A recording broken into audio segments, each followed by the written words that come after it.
మన దేశంలో స్త్రీలు ఇంకా బలహీనులుగా ఉండడానికి, ప్రతి ఒక్క విషయంలో మగారిపై ఆధారపడి ఉండడానికి కారణం ఏమై ఉంటుందనుకుంటున్నారు? అనాదిగా స్త్రీ సాంప్రదాయం, సంస్కృతి అంటూ కంచెలో బంధిస్తున్నారు. ఈ దేశంలో ఆడదాన్ని చెరిచిన ఇంద్రుడు దేవతలకు రాజయ్యాడు. ఆడపిల్లల మానాలు బలవంతంగా చూసిన కృష్ణుడు దేవుడయ్యాడు. ఆడదాని ముక్కు చెవులు కోపించిన, శీల పరీక్ష చేపించిన, గర్భవతిని అడుగులో పంపించిన రాముడు ఆరాధ్యుడయ్యాడు. ఒక భార్య ఉండగానే మరో భార్యను తెచ్చుకున్న శివుడు, వెంకటేశ్వర్లు దేవుళ్ళయ్యారు. ఒకే స్త్రీని 5గురు పంచుకొని చివరికి జూదంలో పెట్టిన పాండవులు వీరులయ్యారు. ఈ దేశంలో స్త్రీ పిల్లలకనే యంత్రంలా, పడక సుఖాన్ని ఇచ్చే పడితిలా చూస్తున్నారు తప్ప ఏ ఒక్కరోజు మనిషిలా గౌరవించింది లేదు. పురుషునితో సమానంగా చూసింది లేదు. రాముడు వశిష్ఠుడి దగ్గర, విశ్వామిత్రుని దగ్గర శిష్యరికం చేశాడు అని ఉంటుంది తప్ప సీతాదేవి ఫలానా గురువు దగ్గర విద్యాభ్యాసం చేసిందని ఎక్కడా ఉండదు. శ్రీకృష్ణుడు సందీపని ఆశ్రమంలో చదివాడని ఉంటుంది, కానీ రుక్మిణి ఫలానా ఆశ్రమంలో విద్యాభ్యాసం నేర్చుకుందని ఎక్కడా కనబడదు. పాండవులు ద్రోణాచారి దగ్గర యుద్ధ విద్యలు అభ్యసించారని ఉంటుంది, కానీ ద్రౌపది ఫలానా గురువు దగ్గర విద్యను అభ్యసించిందని ఎక్కడా ఉండదు. అనాదిగా స్త్రీని విద్యకు దూరం చేశారు, పాలనకు దూరం చేశారు, సంపాదనకి దూరం చేశారు. కొన్ని వేల సంవత్సరాలుగా ఆడదాన్ని అణిచివేశారు. రాణి రుద్రమదేవి, ఝాన్సీ లక్ష్మీబాయి, జల్కరీబాయి వంటి వారు ధైర్యం చేసి పాలన చేద్దాం అనుకుంటే వారిని అవమానించి, అణిచివేసి, కుట్రలు చేసి చంపారు. కానీ ఈరోజు వారిని వీరమాతని పొగుడుతున్నారు. ఈ దేశంలో మహాత్మా జ్యోతిబా పూలే, సావిత్రిబాయి పూలే పోరాటాల వల్ల, కృషి ఫలితం వల్ల 1884 నుండి స్త్రీలకు విద్య, సమానత వచ్చాయి. ఈ దేశంలో డాక్టర్ బిఆర్ అంబేద్కర్ గారు పోరాటం, త్యాగాల వల్ల స్త్రీలకి 8 వారాల ప్రసూతి సెలవులు, పురుషునితో సమానంగా అవకాశాలు, వేతనాలు, ఆస్తిలో సమాన వాటా, ఇంకా ఎన్నో హక్కులు వచ్చాయి. మహాత్మా జ్యోతిబా పూలే, అంబేద్కర్ గారి వల్ల, వారి త్యాగాల వల్ల, వాళ్ళ పోరాటాల వల్ల, కృషి ఫలితం వల్ల ఈనాడు ఆడవారు టీచర్లు, లాయర్లు, పోలీసు, ఇంజనీరు, పైలట్లు, ఇంకా ఎన్నో ఉద్యోగాలలో, పార్లమెంటు, అసెంబ్లీ, చట్టసభలలో దేశాన్ని, రాష్ట్రాన్ని పాలిస్తున్నారు.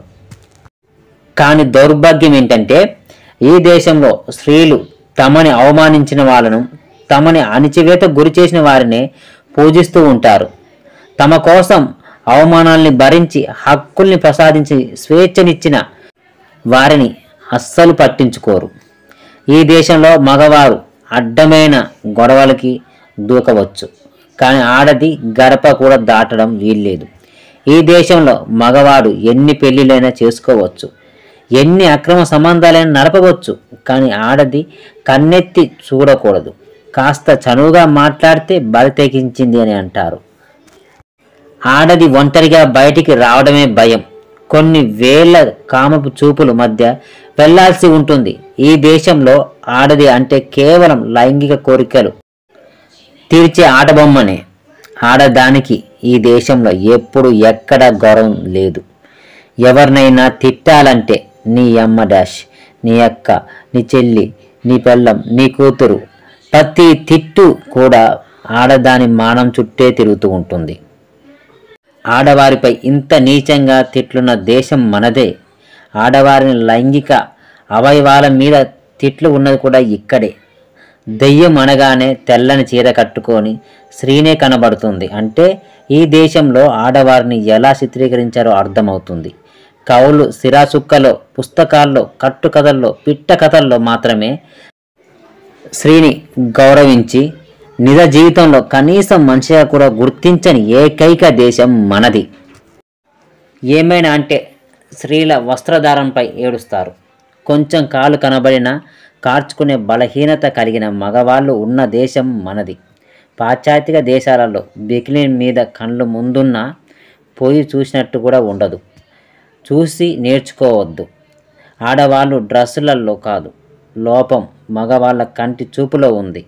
ఆడ కూతురి బిడ్డ ఇలా ఉండు, అలా ఉండు, ఇలా ప్రవర్తించు అని చెప్పే తల్లిదండ్రులే, కానీ ఆడవారిని గౌరవించాలి, ఆడవారితో ఇలా ప్రవర్తించాలి, అలా నడుచుకోవాలి అని కొడుకులకు బుద్ధి చెప్పే తల్లిదండ్రులు కరువయ్యారు. వేల సంవత్సరాలుగా సతీ సాగమనం పేరిట లక్షల మంది తల్లులను కాల్చి చంపిన ఏకైక దేశం ఇండియా. బాల వివాహాలు చేసి బతుకులు ఆగం చేసిన దేశం మనది. కన్యాశుల్కం పేరిట పసి పాపల ముసలవానికి ఇచ్చి కట్టబెట్టిన దౌర్భాగ్య దేశం మనది. భర్త చనిపోయిన స్త్రీకి విధవరాలుగా చేసి ముండమోపించిన పేరిట శుభకార్యాలకు పిలవకుండా ఎదురొస్తే అశుభమంటూ అవమానించిన దేశం మనది. పరువుకి ప్రతిరూపంగా చూస్తూ హత్యలు చేస్తున్న దేశం మనది. ఓవైపు భూమాత భారతమాత అంటూనే బట్టలిప్పేసి పాశ్చాత్యకంగా మానాలపై తంతు సీసాలతో రాడ్లతో పెట్రోలు పోసి క్రూరంగా చంపివేసే సమాజం మనది. విదేశాలలో అంతరిక్షయానం చేస్తే మన దేశంలో ఇంకా ఆడదాని వస్త్రధారణ కట్టుబొట్టు మీదనే చర్చ జరుగుతూ ఉంటుంది. ఇక్కడ ఈ దేశంలో స్త్రీలపై జరిగినవన్నీ దాడులు, హత్యలు, అత్యాచారాలు, అవమానాలు ఎక్కడా జరగలేదు. మా ఇంటి మహాలక్ష్మి అంటూనే వేరే వాని వంట గదిలో పడేస్తున్నారు. ధైర్యంగా షాపుకు వెళ్ళి కనీసం శానిటైజర్ కూడా కొనుక్కోలేని పరిస్థితిలో ఉందంటే ఎంతటి దౌర్భాగ్యం. ఈ దేశంలో ఉన్న ఆడతల్లులు ఇకనైనా కట్టుబాట్లు కంచు సంఖ్యలో తెంచుకోండి. సంస్కృతి సాంప్రదాయాలు ఇనుప కంచెల నుండి బయటకు రండి. షూలేసులు బిగించండి. జిమ్లోకి గ్రౌండ్లోకి వెళ్ళి మగాళ్ళతో పోటీపడి వ్యాయామాలు చేయండి. ఆత్మరక్షణ మార్షల్ ఆర్ట్స్ నేర్చుకోండి. హ్యాండ్ బ్యాగులతో లిప్స్టిక్లతో అద్దాలు బదులు డిఫెన్స్ కత్తులు, పెప్పర్ స్ప్రేలు పెట్టుకోండి.